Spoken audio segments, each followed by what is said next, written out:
Hello' everyone, নমস্কাৰ সকলোকে মোৰ ইউটিউব চেনেলটিলৈ সকলোকে স্বাগতম জনাইছোঁ। মই আজি অমিতাৰ চব্জি কেনেকৈ বনাই তাৰ বিষয়ে ক'ম। আজি পল্লৱী বায়ে বনাইছে, আপোনালোকে ৰেচিপিটো চাব, ভাল পাব। অতি সহজতে বনাইছোঁ।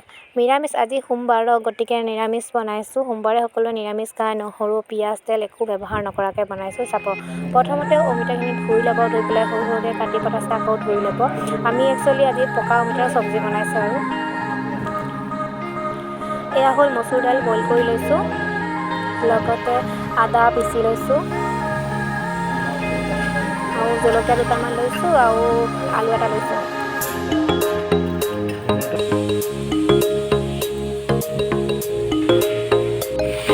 তাৰপিছত কেৰাহীটো দিছোঁ, আৰু ইয়াত তেল চেল নিদিয়াকৈ অমিতাখিনি দি দিছোঁ। আমি হোষ্টেলত থাকোঁ ন, গতিকে গেছ ব্যৱহাৰ নকৰোঁ। গেছ চৌকাতে বনাইছোঁ, আৰু কেণ্টিনত গেছত বনাবলৈ নিদিয়ে আমাক। হোষ্টেলত থাকোঁ ন, গতিকে চৌকাতে বনাই দিছে আৰু বায়ে। এয়া জলকীয়া আৰু আলুটো প্ৰথমতে দিলোঁ।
দালি বইলখিনি দি দিছোঁ, বইল কৰি দিছোঁ।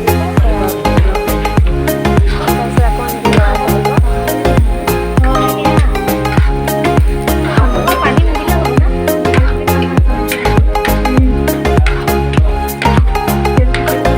লগতে আপোনালোকে নিমখ অকণমান দিব। আমি কিন্তু হালধি ব্যৱহাৰ কৰা নাই, শেষলৈকে চাব।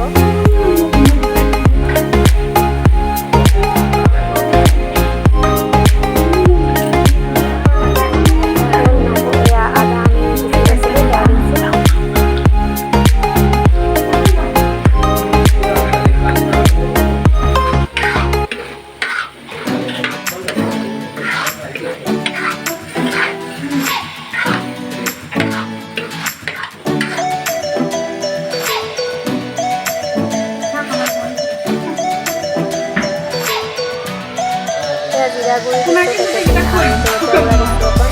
কালাৰটো আহিবৰ কাৰণে, গতিকে হালধি দিয়া নাই, গতিকে সেইবাবে আমি হালধি দিয়াৰ কাৰণে জলকীয়া গুড়া দিছোঁ। জলকীয়া গুড়া দিয়াৰ লগে কালাৰ ধুনীয়া এটা কালাৰ হ'ব, সকলোকে চাব। লগত জিৰা গুড়ি অকণো দিছোঁ।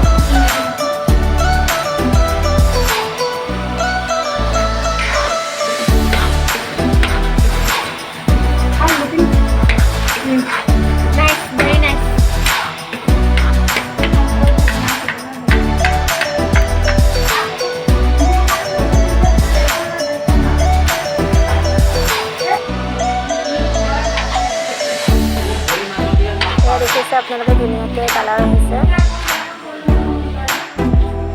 দেখিবও ধুনীয়া আছে, তেনেকুৱা টেষ্টিও লাগে। গতিকে আপোনালোকে ঘৰত বনাই চাব এনেকৈ। সোমবাৰ দিনত বা যেতিয়া আপোনালোকে নিৰামিষ খায় এনেকৈ বনাই